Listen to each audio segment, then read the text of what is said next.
My name's Alicia. I lost my 15-year-old son, Isaiah, December 27th, 2021, to fentanyl poisoning.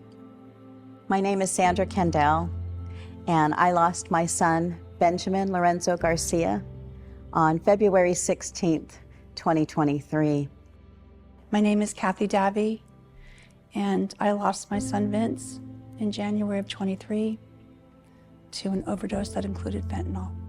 Hi, my name is Michelle Hamilton. I lost my 19-year-old son, Tyler Hamilton Valdivia, on May 7th, 2022 to a fentanyl poisoning. My name is Ashley, and I lost my son Angelo to a fentanyl poisoning on March 6, 2022. This crisis has destroyed homes. It's torn families apart, and it's taken our children. I think I can confidently say it's most parents' worst nightmare to have to bury their child. Just absolutely devastating.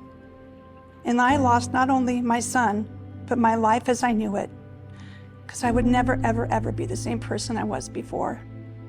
The way that the fentanyl crisis has affected me, it's affected every fiber of my being. My son was my only child. I get up every day, and for a brief moment when I wake up, I forget that he's gone for just a brief moment, and then within seconds, less than seconds, it hits me that my son is gone. It was completely unexpected. I never thought something like that would happen to us. Every family event, birthday, holiday, my son, our brother, uncle, nephew, cousin, and friend, Ben, is missing. Grief doesn't have a linear approach, and the amount of rubble that you try to collect and somehow move forward as a positive individual in life after something so devastating is incredibly challenging. When my son passed away in 2022, it wasn't even on the news, it wasn't on commercials, nobody talked about it. I didn't know what it was until it became on my radar from losing my son. He smoked half a Percocet and his life ended. You know, he wanted to feel a little relaxed and blissed out, and boom, he's gone. Vince was right there at the cusp of his dreams, and one fatal mistake in judgment and/or impulse control, and he's gone forever. I feel like anytime we hear of a person, young and older, honestly, passing away, the first thing I think of, oh, it was probably a fentanyl poisoning, and a lot of times it is, which tells me that it's just completely rampant in our community.